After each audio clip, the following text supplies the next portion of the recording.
नमस्कार। News our के खास कार्यक्रम 4 बड़ी खबरों में आपका स्वागत है। मैं हूं आपके साथ तरुणा।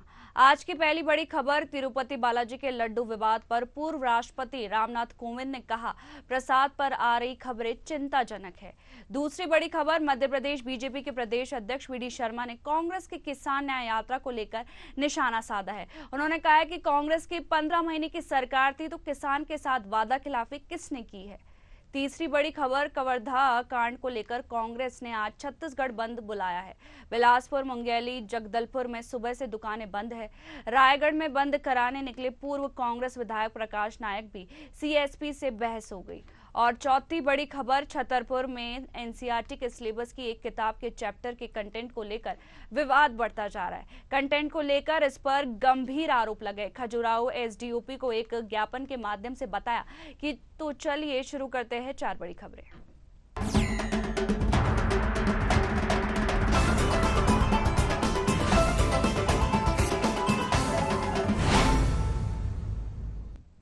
तिरुपति बालाजी के लड्डू विवाद पर पूर्व राष्ट्रपति रामनाथ कोविंद ने कहा, प्रसाद पर आ रही खबरें चिंताजनक हैं। उन्होंने कहा कि कल रात मेरे कुछ सहयोगी बाबा विश्वनाथ के धाम गए थे। रात में मुझे बाबा का प्रसादम दिया तो मैंने मन से तिरुमाला की घटना याद आई।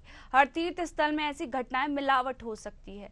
रामनाथ कोविंद ने कहा, बाबा विश्वनाथ के प्रसादन में हर किसी का अटूट भरोसा और श्रद्धा है। इसमें कितना क्या है उस पर जाना नहीं चाहता, लेकिन ये देश के हर मंदिर की कहानी हो सकती है।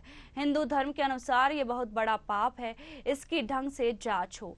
पूर्व राष्ट्रपति ने बीएचयू के आयुर्वेद विभाग की 2 दिवसीय राष्ट्रीय संगोष्ठी में ये बातें कही। तो मेरे साथ के कुछ सहयोगी गए थे, उन्होंने मुझे रात्रि में प्रसाद दिया। मुझे तुरंत वो बात जो एकदम से तिरुमाला प्रसादम की थी, वो बात मेरे मन में खट गई। और ये मैं अकेला नहीं हूँ, ये शायद आप सब भी यही है कि बाबा विश्वनाथ पर जो प्रसादम मिलता है उसमें कितना है, कितना श्रद्धा आज भी है। मैं उसमें जाना नहीं चाहता हूँ, लेकिन मैं कह रहा हूँ ये हर मंदिर की कहानी हो सकती है, हर तीर्थ स्थल की कहानी हो सकती है। ये जो मिलावटपन है, जो जिसको हम ये बहुत अपवित्र, जिसको हम कहते हैं हिंदू शास्त्रों में तो इसको पाप कहा गया है। और ये एक इस पर विचारणीय विषय है, और ये एक जगह से उत्पन्न नहीं होती है, ये एक विशेष सर्किल है। मेरे साथ के कुछ सहयोगी गए थे। वहीं इस खबर पर ज्यादा जानकारी के लिए राजनीतिक विश्लेषक डॉक्टर आलोक सूती जी जुड़ गए। आलोक जी, आपका बहुत बहुत स्वागत है न्यूज आवर पर। पूर्व राष्ट्रपति कोविंद ने तिरुपति लड्डू विवाद पर चिंता जताई है और उन्होंने कहा है कि प्रसाद के प्रति ये शंका पैदा करता है। जी तरुणा जी, बिल्कुल ठीक है, उनकी शंका बिल्कुल सही है, क्योंकि आप जानते हैं कि हिंदू मंदिरों पे सरकार का, यानी कि जो वहां का प्रशासन होता है उसका अधिकार होता है। यहाँ वक्फ बोर्ड नहीं है, यहाँ पे जो भी है वो सरकार का है। और ऐसे में सरकार के द्वारा जो मंदिर, जो लोकल प्रशासन है उसके द्वारा जो प्रसाद बांटा जाता है उसमें कुछ भी हो सकता है। अभी आपने देखा तिरुपति में जिस तरीके का घी की जो मिलावट की जा रही थी, जिससे प्रसाद बनाया जा रहा था, वो बहुत ही निम्न कोटि का था।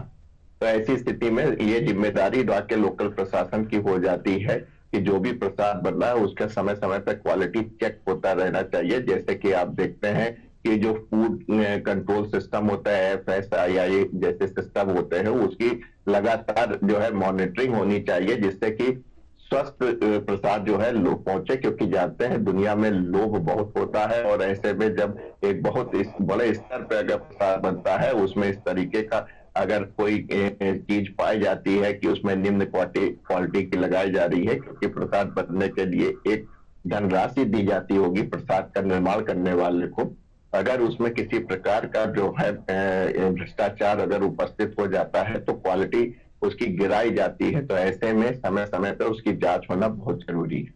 जी जो आलोक जी, जो प्रसाद होता है वो तो काफी पवित्र होता है और उसको लेकर भी अब इसी में मिलावट देखी गई है, तो अभी तक इसकी कोई जांच की गई है एफएसआई टीम के द्वारा?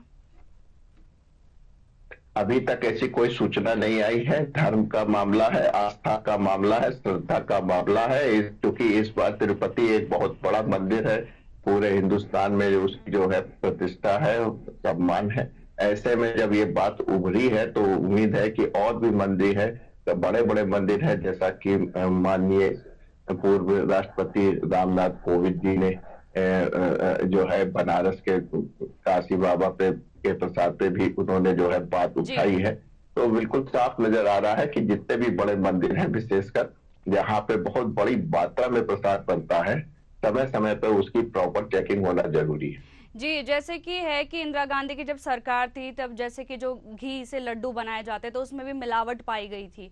तो वैसे तो जैसे कि जो प्रसाद वैसे भी घी से बनाया जाता है तो वो पूरी तरह से प्योर तो नहीं होता है। जी हाँ, बिल्कुल सही कह रहे हैं कि जो धनराशि प्रसाद बनाने के लिए जो आवंटित होती होगी, तो जाहिर सी बात है अगर उसमें किसी प्रकार का ऊंच नीच होगा तो क्वालिटी कंप्रोमाइज होगी।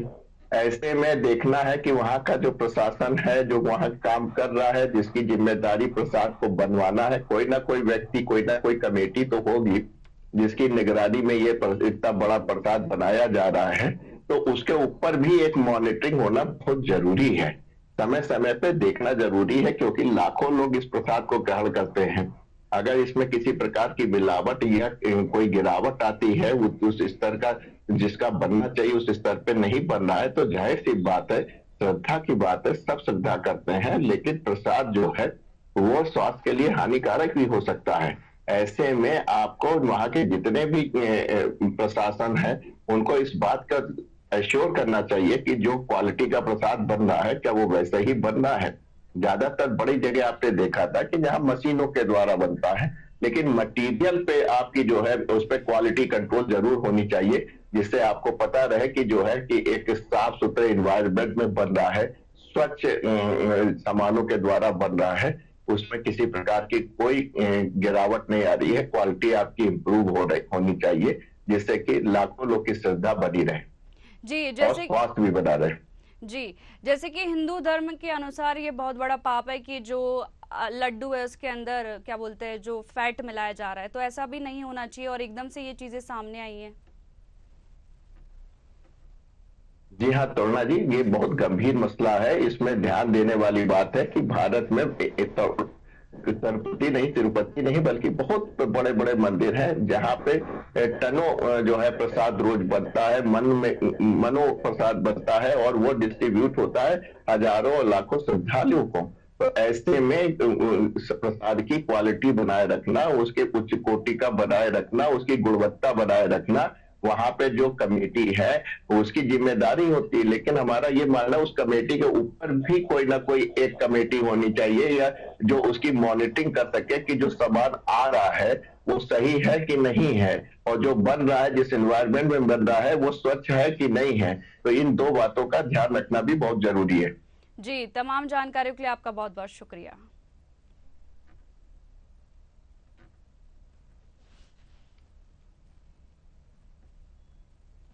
मध्य प्रदेश बीजेपी के प्रदेश अध्यक्ष वीडी शर्मा ने कांग्रेस की किसान न्याय यात्रा को लेकर निशाना साधा है।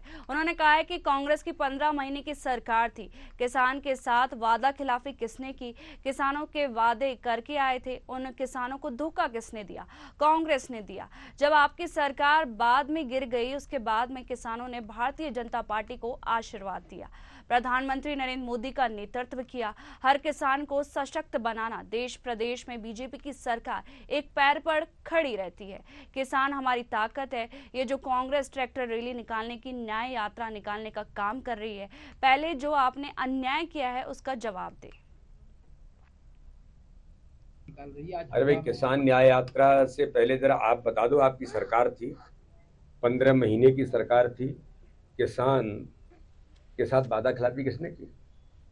किसने किसानों को कहा था, वादा करके आए थे और गलती से सरकार में आ गए थे, तो उन किसानों को धोखा किसने दिया? तुम ही थे, कांग्रेस ही थी। और बाद में जब आपकी सरकार गिर गई तो उसके बाद किसानों ने भारतीय जनता पार्टी को आशीर्वाद दिया, और प्रधानमंत्री नरेंद्र मोदी जी का नेतृत्व है जी हर किसान को सशक्त और सक्षम बनाना। देश के अंदर, मध्य प्रदेश के अंदर तो किसानों के लिए भारतीय जनता पार्टी की सरकार एक पैर पर खड़ी रहती है। किसान हमारी ताकत है। तो इसलिए कांग्रेस ये जो ट्रैक्टर रैली निकालने का या न्याय भैया पहले आप किसानों के साथ जो आपने अन्याय किया उसका जवाब तो दे दो सर। वहीं इस खबर पर ज्यादा जानकारी के लिए हमारे साथ भोपाल से संवाददाता सत्यम शर्मा जुड़ गए। सत्यम, बीजेपी प्रदेश अध्यक्ष वीडी शर्मा ने कांग्रेस पर निशाना साधा है और कहा है कि जब आपकी 15 महीने की सरकार थी तब आपने क्यों कुछ नहीं किया। बिल्कुल, देखिए, किसानों को लेकर राजनीति हमेशा से गरमाई रहती है और राजनीति इस बात को लेकर भी होती है कि 70% आबादी कहीं ना कहीं गांव में बसती है और गांव की आबादी को कब्जा करने के लिए लगातार जो पार्टियां रहती है, यही छोटी का जोर लगाती है। जब 2018 में कमलनाथ की सरकार आई थी तो कहीं ना कहीं कमलनाथ को चुनावी वादा जो था फिर किसान कर्ज माफी, उसको लेकर कमलनाथ सत्ता में आए थे। उसके बाद कहीं ना कहीं 1.5 साल बाद बीजेपी ने अनेक जो सरकार गिरी, उसके बाद किसानों को लेकर के साफ तौर पर कहा कि किसानों की कर्ज माफी नहीं की गई। हालांकि जो ये बात है विधानसभा पटल में का जो तत्कालीन कृषि मंत्री थे कमल पटेल ने ये मुद्दा रखा था कि कुछ जो किसान है उनकी कर्ज माफी की गई है, लेकिन लगातार बीजेपी इसको नकारती रही है। आप ये देखिए, एक बार फिर से किसानों को साधने की कोशिश की जा रही है, जहां एक तरफ कांग्रेस किसान न्याय यात्रा के जरिए किसानों को आकर्षित करने के लिए उनका जो वोट बैंक है जो खिसक गया उसको फिर से पाने के लिए लगातार प्रयास कर रही है। किसान न्याय यात्रा के जरिए तमाम जगह प्रदर्शन कर रही है। 2700 रुपए गेहूं का दाम, 3100 रुपए धान का दाम और 6000 रुपए सोयाबीन का दाम लेने के लिए लगातार प्रयास कर रही है और दबाव भी बनाया जा रहा है सरकार पर कि इतने दाम किया जाए एमएसपी का रेट प्रति क्विंटल के हिसाब से देखा जाए तो। वहीं पर देखिए, ट्रैक्टर रैली निकाली गई, हर जिले में ट्रैक्टर रैली निकाली गई है और ट्रैक्टर रैली के माध्यम से तमाम बीजेपी कांग्रेस के नेता दिग्गज है जो वो सामने आए हैं और तमाम जगह पर चाहे उपज की बात की जाए, उपज का सही दाम, चाहे खाद बीज का सही दाम और उसके साथ साथ ही समय पर खाद बीज मिले, इसको लेकर लगातार करते आए हैं। वहीं पर बीजेपी प्रदेश अध्यक्ष वीडी शर्मा ने निशाना साधते हुए कहा कि कमलनाथ की सरकार में किसानों को कर्ज माफ नहीं किया गया था। जिस तरह से किसान को कर्ज माफी का वादा करके कमलनाथ सरकार सत्ता में आई थी, उसके बाद कर्ज माफ नहीं किया गया। और जब उमंग सिंगार को रोड पे निशाना साधा है, उमंग सिंगार को लेकर कहा है कि जिस तरह से वो प्रशासन को डराने की कोशिश कर रहे हैं और उमंग सिंगार ने हाल ही में जो कलेक्टर है अलीराजपुर, उनको कहा था कि अगर आपको मन है, अगर आप आरएसएस की तरफ से काम कर रहे हैं तो आप लोग चड्डा पहन लीजिए, प्रशासनिक काम मत कीजिए। उसको लेकर साफ तौर पर वीडी शर्मा ने उस पर भी निशाना साधा है और दलाली के दिग्विजय सिंह को लेकर, सिंघार के बयान को लेकर भी उन्होंने निशाना साधा है कि उमंग सिंघार ने दिग्विजय सिंह को कहा था कि सबसे बड़े दलाल खनन माफिया जो है वो दिग्विजय सिंह है,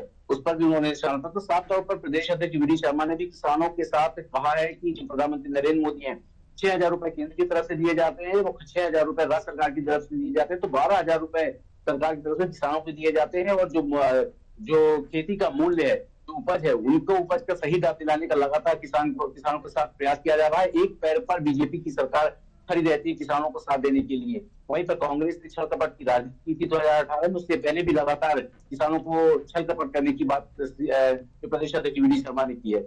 जी, जैसे कि सत्यम, इस बार जो विपक्ष है वो काफी मजबूत है और देखा जा रहा है जो कांग्रेस है वो लगातार हर मुद्दा उठाती है, चाहे से वो कांग्रेस का किसानों को लेकर हो या फिर नरसिंह घोटाले को लेकर हो। तो क्या ये जो किसानों को लेकर न्याय यात्रा निकाली जा रही है तो कहीं ना कहीं उपचुनाव को लेकर जनता को साधने के लिए तो नहीं किया जा रहा कांग्रेस?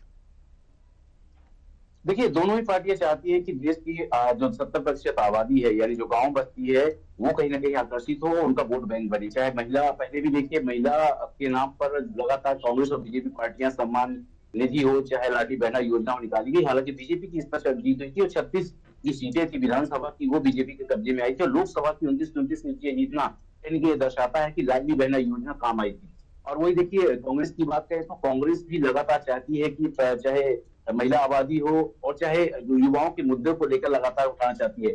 प्रधानमंत्री नरेंद्र मोदी ने 4 जातियां बनाई थी, किसान, गरीब, महिला और युवा। उसी की तर्ज पर कांग्रेस ने भी अब जातियां इसी तरह डिसाइड कर दी है। वो भी किसानों को मुद्दे पर फोकस कर रहे हैं, युवाओं पर फोकस कर रहे हैं। चाहे देखिए, लेकिन सदन से लेकर सड़क तक लगातार कांग्रेस ने प्रदर्शन किया है। सदन में नरसिंह घोटाला जिस तरह से गूंजा था और ध्यानाकर्षण में करीब 6 घंटे ये ध्यानाकर्षण में चर्चा हुई थी, उसको लेकर के भी बताया जा रहा है कि लगातार ये प्रयास किया गया था कांग्रेस की तरफ से कि ये जो मुद्दा है, युवाओं का मुद्दा है, नरसिंह घोटाला, वो निकल कर सामने आए। वही सड़कों पर देखे तो युवा नेता सड़कों पर निकले थे और इस युवाओं ने नरसिंह घोटाले के मुद्दे को उठाया था। युवाओं ने कई मुद्दों को उठाया, चाहे परीक्षा फॉर्म को लेकर के हो, चाहे व्यापक मामले को लेकर हो, चाहे अन्य ऐसे मसले रहे हो जहां पर युवाओं को कहीं ना कहीं नुकसान हुआ, उस मुद्दे को कांग्रेस उठाती आई है, सदन में भी उठाती आई है और सड़क पर उठाती आई है। गरीबों की बात हमेशा बात करती है, कांग्रेस हो चाहे बीजेपी हो। आदिवासियों को लगातार साधने की कोशिश इस बार कांग्रेस लगातार कर रही है, और जहां भी आदिवासियों और महिलाओं पर अत्याचार होता है वहां पर जीतू पटवारी अन्य लोग पहुंचते हैं, कांग्रेस के बड़े नेता पहुंचते हैं, और लगातार यहाँ पर देखिए प्रदर्शन भी होता है, लाठियां भी खाते हैं। हाल ही में इंदौर में प्रदर्शन हुआ, किसान न्याय यात्रा के दौरान भी जो पुलिस प्रशासन ने रोकने की कोशिश की, तब थोड़ी बहुत झड़प देखने को मिली थी। उसके बाद कई जिलों में प्रदर्शन हो चुका है, युवाओं के पक्ष में हो चुका है, महिलाओं के पक्ष में हो चुका है, आदिवासी जो युवा वर्ग है उनके पक्ष में भी लगातार ये प्रदर्शन कांग्रेस करती है। वहीं इसको सब ढकोसला बताती है बीजेपी लगातार अपने 50 लाख के टारगेट को पूरा कर चुकी सदस्यता अभियान के तहत। सदस्यता अभियान में भी देखिए कंपटीशन चल रहा है, कांग्रेस भी महिलाओं को साधने के लिए सदस्यता अभियान चला रही है, 100 रुपए लेकर के सदस्यता अभियान चलाया जा रहा है। वहीं बीजेपी लगातार अपनी सदस्यता अभियान की टारगेट की ओर बढ़ती जाए। 1.5 करोड़ का टारगेट बीजेपी ने चूंकि रखा है, तो ऐसे में 50 लाख का टारगेट लगभग कंप्लीट हो गया। प्रदेश अध्यक्ष बीडी शर्मा ने ये बात बताई थी कि 50 लाख कंप्लीट हो चुके हैं, उसके बाद आगे के भी और समय है जब 1.5 लाख का टारगेट कंप्लीट कर लिया जाएगा। तो फिलहाल कांग्रेस और बीजेपी दोनों चाहती है कि जो प्रमुख जो वोट बैंक होता है वो वापस से लिया जाए। बीजेपी एक तरफ सत्ता में बने रहना चाहती है, या लगातार सरकार के द्वारा जो रीजन नीति ऐसी योजनाएं आती हैं उनकी क्रियान्वयन की बात कहती है कि चाहे किसानों के लिए हो, जो सरकार है वो एक तरफ खड़ी रहती है। किसानों के मुद्दे को हमेशा सरकार ने प्राथमिकता दी है। वही कांग्रेस भी मुद्दा उठाती नजर आई कि 2700 रुपए संकल्प पत्र में बीजेपी ने वादा किया था कि 2700 रुपए गेहूं का दाम मिलेगा, 31 रुपए धान का दाम मिलेगा। वही 6000 रुपए दाम को लेकर जीतू पटवारी और जो सांसद है दिग्विजय सिंह राज्यसभा सांसद, उन्होंने भी मुद्दा उठाया था कि 6000 रुपए प्रति क्विंटल दाम दिए जाने चाहिए। एक साथ ही अभी देखिए लगातार पूर्व सीएम शिवराज सिंह चौहान पर भी सवाल किए जा रहे हैं कि 21 रुपए मिट्टी के दाम खरीदे जा सकते हैं, तो 2400-2500 रुपए जो जवार के दाम है या गेहूं के दाम है 2700 रुपए या धान के दाम है वो क्यों नहीं दिए जा सकते हैं। तो किसानों के मुद्दे पर हमेशा से राजनीति होती आई है, और आगे भी इसी तरह से माना जा रहा है कि कांग्रेस प्रदर्शन करेगी और बीजेपी इस पर पलटवार करती रहेगी। जी सत्यम, सूत्रों के अलावा से ये भी खबर आ रही है कि जो किसान नेता है राकेश टिकैत, वो भी किसान यात्रा का समर्थन नहीं कर रहे। उन्होंने बोला है कि मध्य प्रदेश से जब मुझे कोई नेता बुलाएगा तभी मैं वहां आऊंगा, ऐसा राकेश टिकैत ने कहा है। देखिए, किसानों के नेता माने जाते हैं राकेश टिकैत। जब 3 कानून बना था किसानों के लिए, तो उस समय राकेश टिकैत निकलकर सामने आए थे, और बड़ी संख्या में हरियाणा पंजाब के जो किसान थे वो दिल्ली की बॉर्डर पर जमे हुए थे। फिर एक बार से फिर आंदोलन हुआ और फिर से दिल्ली बॉर्डर पर जमे हुए थे। लेकिन इस बार जो किसान नेता है राकेश टिकैत, उनका साफ तौर पर यह कहना है कि जो राजनीतिक है उससे हम अलग हैं। यानी कि अगर राजनीति हो रही है किसानों को लेकर, अगर पार्टियां राजनीति कर रही है तो अपनी दिशा में राजनीति करें, अपनी तरह से राजनीति करें, क्योंकि राजनीतिक पार्टियों के साथ हम सम्मिलित नहीं होंगे। हाँ, हालांकि अगर मध्य प्रदेश में किसानों के समर्थन के लिए बुलाया जाता है राकेश टिकैत को, तो निश्चित तौर पर वो आंदोलन में प्रदर्शन में शामिल हो सकते हैं। लेकिन फिलहाल जो किसान न्याय यात्रा है, ट्रैक्टर यात्रा निकाली गई, उसका उन्होंने राकेश टिकैत ने समर्थन नहीं किया है। उन्होंने कहा कि ये राजनीतिक जो पार्टियां हैं वो अपना प्रदर्शन कर रही है, अपनी राजनीति के लिए कर रही है, लेकिन वो जब प्रदर्शन करते हैं वो किसानों के हित में करते हैं। तो तमाम अपने अपने बड़े बड़े दावे हैं, चाहे किसान नेता हो चाहे राजनीतिक पार्टियां हो, तमाम अपने दावे करती हैं। लेकिन सच्चाई ये है कि जो वोट बैंक की राजनीति है वो हमेशा से देश में चलती आई है। चाहे प्रदेश की बात करें तो लगभग आबादी को घेरने के लिए, क्योंकि एक किसान जो अन्नदाता है उसके दाम को दिलाने के लिए दोनों ही पार्टियां प्रयास करती हैं। तो कितना दम किस पार्टी में, ये आगे देखने वाली बात होगी। किसान किसको अपना समर्थन देता है ये भी देखने वाली बात होगी। हालांकि लोकसभा और विधानसभा में जिस तरह से देखा गया कि बीजेपी का समर्थन किसानों ने उन्होंने किया है, जिसकी वजह से बीजेपी की सरकार आई थी, और लोकसभा में भी बीजेपी ने 29 सीटें किसानों के दम पर ही जीती है। जी सत्यम, आप हमारे साथ बने रहिएगा।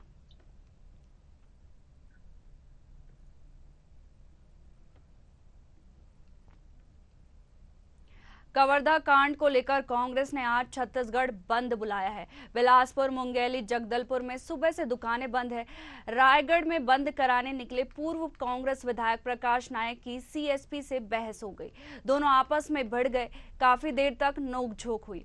दुर्ग में लाठी लेकर निकले कांग्रेसियों ने बलपूर्वक दुकानें बंद कराई। वहीं बिलासपुर में दुकानदार से झड़प हो गई। डिप्टी सीएम अरुण साव ने कहा कि कांग्रेस घटना पर राजनीति ना करे। वहीं रायपुर में दीपक बैज और मेयर के साथ कांग्रेसी बंद करने निकले हैं। व्यापारियों से दुकानें बंद करने की अपील की गई है। हालांकि रायपुर चैम्बर ने समर्थन नहीं किया है। मेडिकल जैसी जरूरी सेवाओं पर बंद का असर है। वहीं इस खबर पर ज्यादा जानकारी के लिए हमारे साथ रायपुर से संवाददाता जिज्ञासा चंद्रा जुड़ गई है। जिज्ञासा, करवदा कांड को लेकर कांग्रेस ने छत्तीसगढ़ बंद बुलाया है और आह्वान किया है, तो ऐसी घटनाएं भी ऐसी जो घटनाएं पहले भी 3 घटनाएं ऐसी हो चुकी है। जिस तरह से छत्तीसगढ़ में लगातार इस तरह की घटना देखी गई है, कवर्धा में जिस तरह से लोहाटी की घटना देखी गई और एक युवक को पुलिस बल के द्वारा पीट कर जो है मार दिया गया है, जिसको लेकर कांग्रेस पार्टी लगातार हमलावर रही और इसी को लेकर आज जो है कांग्रेस ने छत्तीसगढ़ बंद का जो है आह्वान किया था और पूरे प्रदेश भर में 1 दिवसीय जो है छत्तीसगढ़ बंद का ऐलान किया था। और कई कई जगह पर जहां पर कांग्रेस के दिग्गज नेता जो है अपने साथियों के साथ पहुंच कर जब दुकानें बंद नहीं थी सुबह से रोड पर निकले हुए थे और दुकानों को जो है आग्रह पूर्वक जो है वे बंद करवाने पर उतरे हुए थे। वही बात करें राजधानी रायपुर की तो पीसीसी चीफ दीपक बैज पूर्व विधायक कुलदीप सिंह और मेयर एजाज ढेबर के साथ सुबह से ही रोड पर उतरे हुए थे और लगातार वह जो दुकानों को बंद करवाने के लिए जो है उतरे हुए थे। लेकिन बात करें छत्तीसगढ़ की चैम्बर की तो उन्होंने इस चीज का समर्थन नहीं दिया था, उनके बावजूद सभी दुकानें बंद रखी गई थी। लेकिन फिर भी इन सब के बावजूद पीसीसी चीफ दीपक बैज ने चैम्बर ऑफ कॉमर्स के समर्थन का जो धन्यवाद दिया और कहा कि भले ही चैम्बर ऑफ कॉमर्स ने कागजी रूप में उन्हें समर्थन नहीं दिया, लेकिन दिल से उन्होंने भी चैम्बर ऑफ कॉमर्स से भी छत्तीसगढ़ बंद को जो है आह्वान दिया था। लेकिन इस तरह की घटनाएं जैसे कि सामने ही पुलिस बल के द्वारा एक युवक की हत्या कर दी जाती है, ये निश्चित रूप से बर्बरतापूर्वक घटना और इस तरह की घटना पहले भी हो चुकी। जिस तरह से बीरमपुर में घटना सामने एक युवक को मार दिया जाता है, जिसको लेकर राजनीति उस समय गरमाई हुई थी। उस समय कांग्रेस की सरकार छत्तीसगढ़ में हुआ करती थी और अब जब बीजेपी की सरकार है तो लगातार इस तरह के जो मामले होते हैं राजनीतिक मामले बनते हुए नजर आते हैं, जिसमें पक्ष और विपक्ष दोनों की पार्टी एक दूसरे पर हमलावर होती नजर आती है। जी जिज्ञासा, जैसे सुबह से देखा जा रहा है कि प्रदर्शन किया जा रहा है, साथ ही जो दुकानें हैं वो भी बंद की जा रही है, उसी को लेकर जो पूर्व सीएम है भूपेश बघेल ने गृह मंत्री है वहां के, उनसे इस्तीफे की भी मांग की है, तो अभी तक उन्होंने इस्तीफा दे दिया है या नहीं दिया है, क्या जानकारी है? देखिए जिस तरह से कवर्धा की लोहार की घटना सामने आई तो कांग्रेस ने इसे बलवत्ता पूर्वक जो है सामने लेकर आया और सीधा जो है वहां की कड़ी कार्रवाई की मांग की थी। तो कल देर रात पूर्व माफ करेगा जिस पर मुख्यमंत्री विष्णुदेव साय ने एक बड़ी कार्यवाही करते हुए वहां की कलेक्टर और एसपी को जो है वहां से हटा दिया था।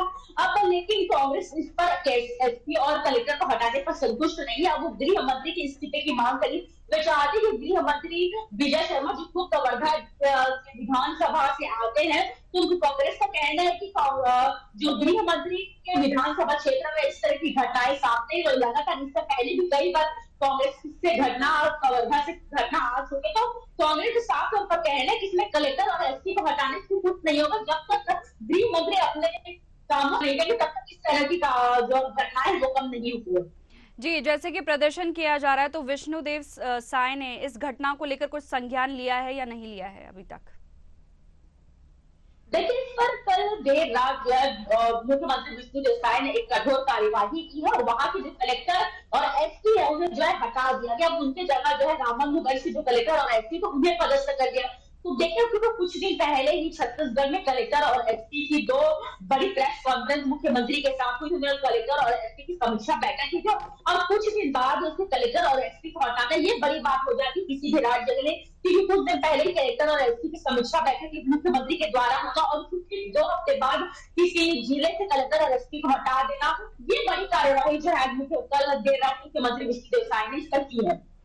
जी, तमाम जानकारियों के लिए आपका बहुत बहुत शुक्रिया जिज्ञासा।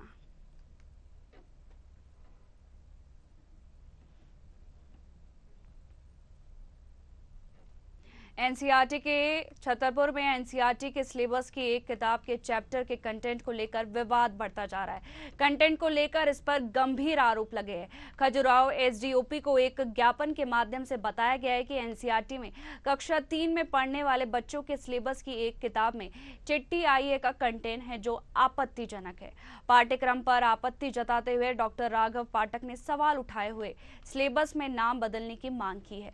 बताया गया है कि देश में लव जिहाद को रोकने के लिए एक तरफ सरकार प्रयास करती है, वहीं दूसरी ओर सिलेबस में इस प्रकार बच्चों को क्या पढ़ाया जा रहा है, इस तरह ध्यान देना चाहिए। एक तरफ अहमद का नाम, वहीं दूसरी तरफ रानी का नाम विवाद की वजह है। तर्क दिया जा रहा है कि धर्म विशेष की जगह भाई बहन, दादा दादी या अन्य रिश्ते उदाहरण में लिए जा सकते हैं। वहीं भोपाल में संस्कृति बचाओ मंच ने भी इसका जमकर विरोध किया है और इसे लव जिहाद जैसे कृत्य बताया है। विषय का मामला है। एनसीईआरटी की कक्षा 3 की पर्यावरण की पुस्तक है। मैं अपने बच्चों के सिलेबस खंगालता हूँ अमूमन जब कभी बैठता हूँ तो। मेरी बच्ची कक्षा 3 में पढ़ती है, हिंदी माध्यम में है। एनसीईआरटी की कक्षा 3 में एक पर्यावरण की पुस्तक में 17 अध्याय का प्रकरण है। इसमें एक चिट्ठी आई है नामक अध्याय है। इस अध्याय में अहमद नामक मित्र को रीना नामक उसकी एक दोस्त ने चिट्ठी लिखी है। इसको लेकर के मुझे आपत्ति है। उस आपत्ति के संदर्भ में जिस प्रकार से आजकल लव जिहाद का मुद्दा चल रहा है, लव जिहाद के प्रकरण सामने आ रहे हैं, तो हमारे बच्चों के 7 साल के बच्चों के मासूम मन पर क्या प्रभाव डाला जा रहा है। तो मुझे इस चीज़ को लेकर संदेह भी है कि कहीं किसी सोची समझी साजिश के अंतर्गत इस सिलेबस को तो नहीं डाला गया, जहाँ हिंदू बच्ची एक मुस्लिम मित्र को पत्र लिख रही है। मुझे इस पर आपत्ति है, उसी को लेकर मैं ज्ञापन देने आया हुआ। संस्कृति बचाओ मंच एनसीईआरटी की किताब में जो चिट्ठी आई एक सिलेबस में अंकित किया गया है, जिसमें हमारी हिंदू बच्ची का नाम लिखा है और लिखा है कि अहमद तुम कब आओगे, तुम्हारी बहुत याद आती है, लव जिहाद की ओर इंगित करता है। एक तरफ हमारी सरकारें जो है लव जिहाद को रोकने का प्रयास कर रही है, हम हिंदूवादी संगठन इसके लिए संघर्ष कर रहे हैं, और सिलेबस में तीसरी क्लास की सिलेबस में इस प्रकार का वो विषय सम्मिलित करना एक प्रश्न चिन्ह लगाता है। निवासी खजुराहो के द्वारा एक आवेदन पत्र दिया है। उनका कहना ये है कि क्लास 3 की एनसीईआरटी में उनको कोई ऐसा कंटेंट है जो उनको आपत्तिजनक लगता है। उस संदर्भ में उन्होंने एक आवेदन पत्र दिया है। मैंने उनको समझाइश दी कि आप इस संबंध में स्टेट गवर्नमेंट का या लोकल बॉडीज़ का इससे कोई लेना देना नहीं है, आप इसको उचित फोरम पर दें। समझाइश के साथ उनके आवेदन पत्र को वरिष्ठ कार्यालय को भेजा जा रहा है। वहीं इस खबर पर ज्यादा जानकारी के लिए भोपाल से संवाददाता सत्यम शर्मा जुड़ गए।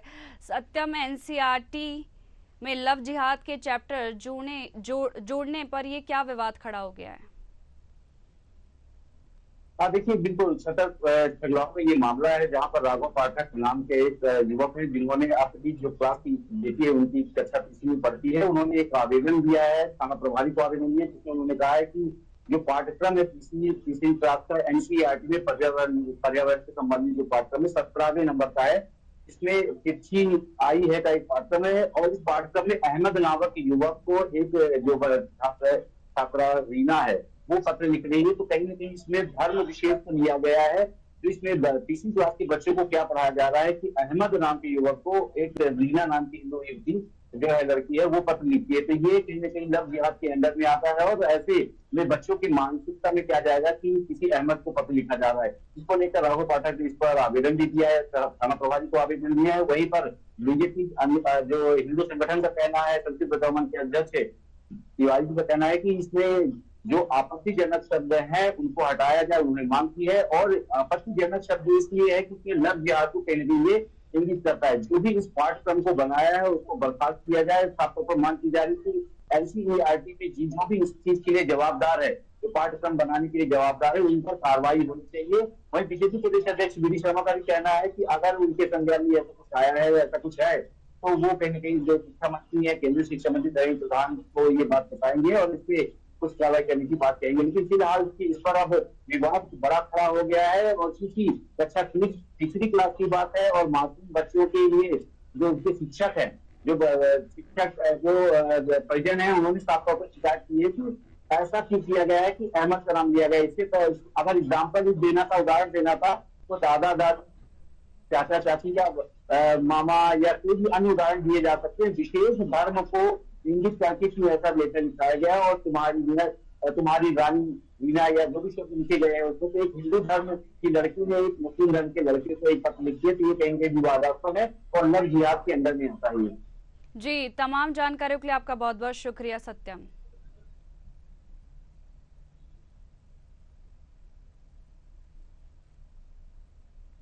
फिलहाल इन 4 बड़ी खबरों में इतना ही। बने रहिए न्यूज़ आवर के साथ। नमस्कार।